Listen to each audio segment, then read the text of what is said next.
क़ातिलू फ़ी सबीलिल्लाह अल्लज़ीना युक़ातिलूनकुम फ़ला तअतदू इन्नल्लाह ला युहिब्बुल मुअतदीन आमन्तु बिल्लाहि सदक़ल्लाहुल अज़ीम व सदक़ रसूलुल नबी। अल्लाह ताला जी ज़ात बाबरकात इरशाद फरमायो जंग कयो अल्लाह जे रस्ते में यानी जिहाद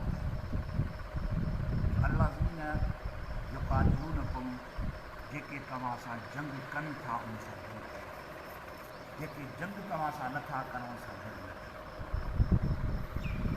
हिन जंग मां मुराद जहिड़ो न आहे, हिन जंग मां मुराद जिहाद आहे। जिहाद इस्लाम जो रुकुन आहे ऐं क़यामत ताईं इहो जारी रहे।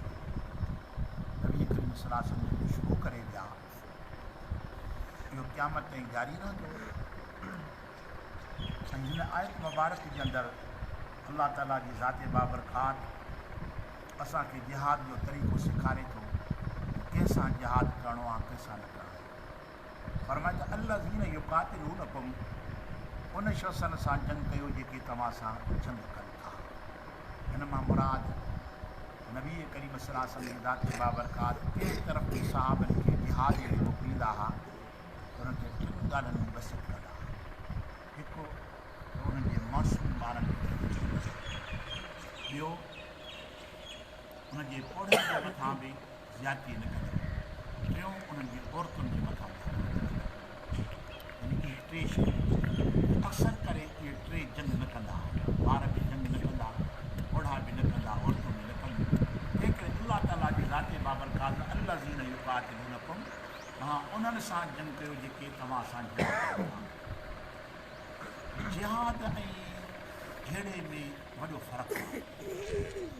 जहिड़ो जेको हूंदो आहे इंसान जो पंहिंजे कंहिं मामलात जे मथां उनजो रुख़ शैतान जे तरफ़ हूंदो आहे, नफ़्स जे तरफ़ हूंदो आहे।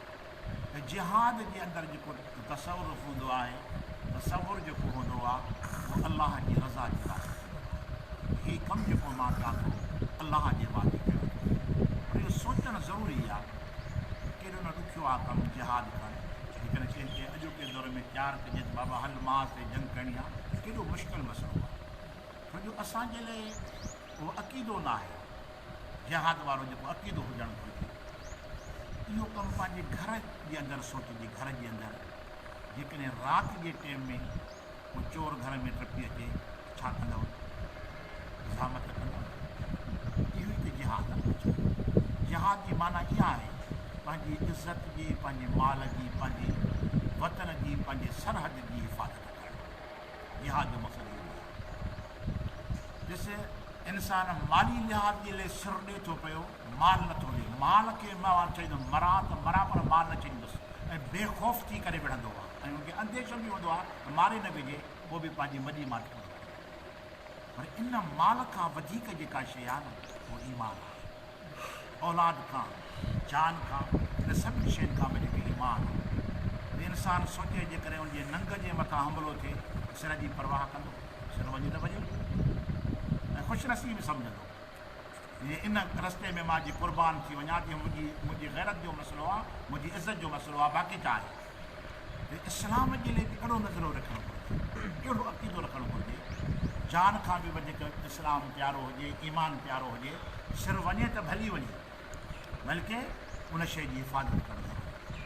जॾहिं इन अज़म जे मथां इंसानु मज़बूत थींदो न त उनजे अंदरि हौसलो बि पैदा थींदो, क़ुवत बि पैदा थींदी।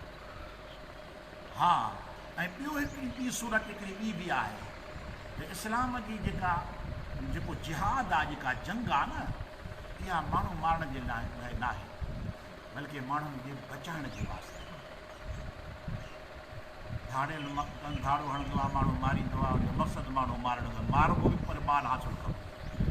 पर जेको अलाह जी राह में लड़े थो पियो उनजो इहो माण्हू मारणण जो मक़सदु न आहे, उनजो मक़सदु आहे माण्हू बचाइणु, माण्हू बचाइणु।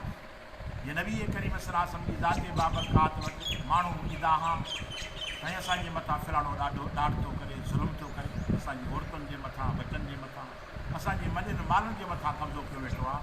अलाह जो महबूब फौरन लश्कर तयारु करे वञो न ज़ालिमनि खे पकड़ो जेके माण्हुनि खे पंहिंजो ग़ुलाम बणाइनि। असली मक़सदु इहो आहे त जंहिंमें जिहाद जो जज़्बो न आहे उहो सॼी ज़िंदगी ग़ुलामी में गुज़ारे, सॼी ज़िंदगी ग़ुलामी में। पर जंहिं क़ौम जे अंदरि जिहाद जो जज़्बो आहे उहा कॾहिं बि कंहिंजो ग़ुलाम कोन बणजंदा।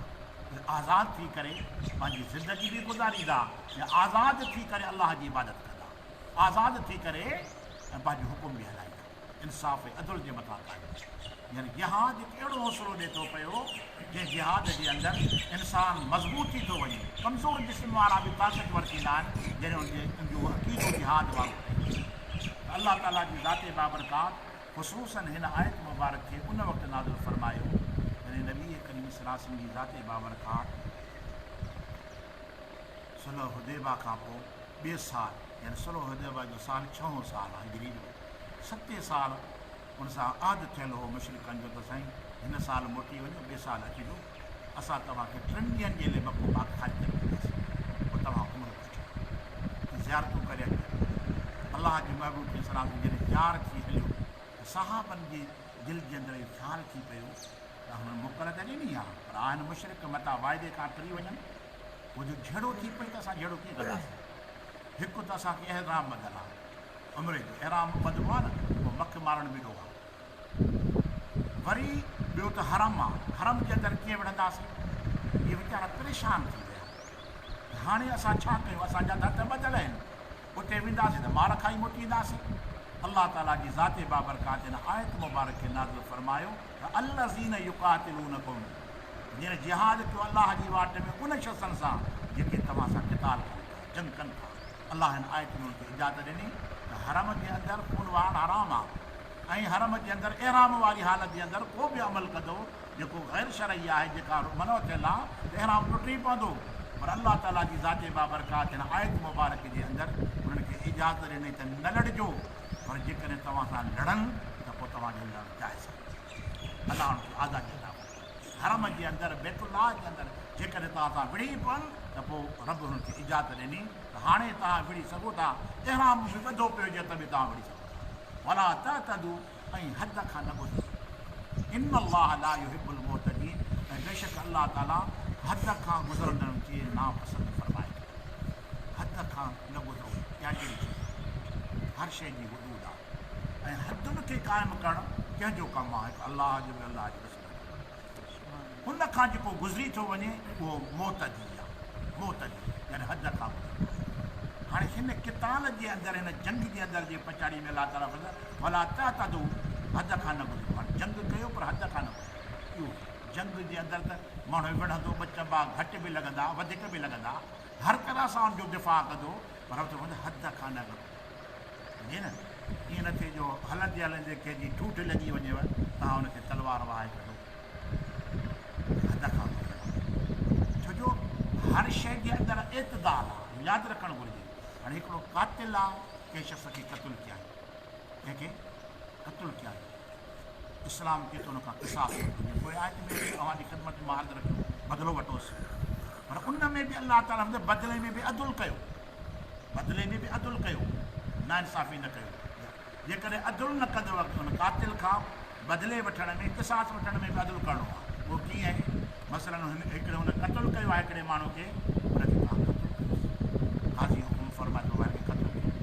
ईअं न थिए जो तव्हांजी ॿाहूं कटो, तुंहिंजा पेर कटो, तुंहिंजूं अखियूं कटो, इहो हद खां गुज़रणु आहे। अलाह ताला त क़तलु कयोसि था, पर पोइ बि हद खां न गुज़रो, न त ख़ुदा वटि इन जो तव्हां वटि हिसाबु थींदो। जीअं हुन क़तलु कयो आहे, हिन खे क़तलु कयोसि, इहो क़िसास, इहो बदिलो बराबरि हुजे। यानी क़तलु करण जे अंदरि बि अलाह ताला अदुल खे क़ाइमु फ़रमाए थो त अदुल जी दामन खे तव्हां न छॾियो। ॾिसण हिकिड़ो जानवर आहे, मूज़ी जानवर जंहिंखे चइबो आहे विचो ई नाग, विचो नाग, उनजी इजाज़त आहे इस्लाम जे ॿार खे, ऐं उनखे बाहि ॾिसण जी इजाज़त आहे। क़तलु त माण्हू करे थो न, कंहिंखे क़तलु कयो थिए, हाणे कातिल खे क़तलु करिणो आहे, पर अलाह ताला फर्ज़ ईअं क़तलु कयो जीअं हुन क़तलु कयो आहे। ईअं न जो हुनखे बाहि में साड़ियोसि, ईअं न जो हुनजे मथां ज़रंदा जानवर छॾे हुन बच करायोसि, बाबा कातिल आहे। यानी इन जे अंदरि तव्हां मुजरिम थी पओ। यानी हर लिहाज़ सां अदुल जा अदुल जी माना छा आहे, बराबरि हुजणु, यानी अदुल जे तक़ाज़नि खे पूरो कयो।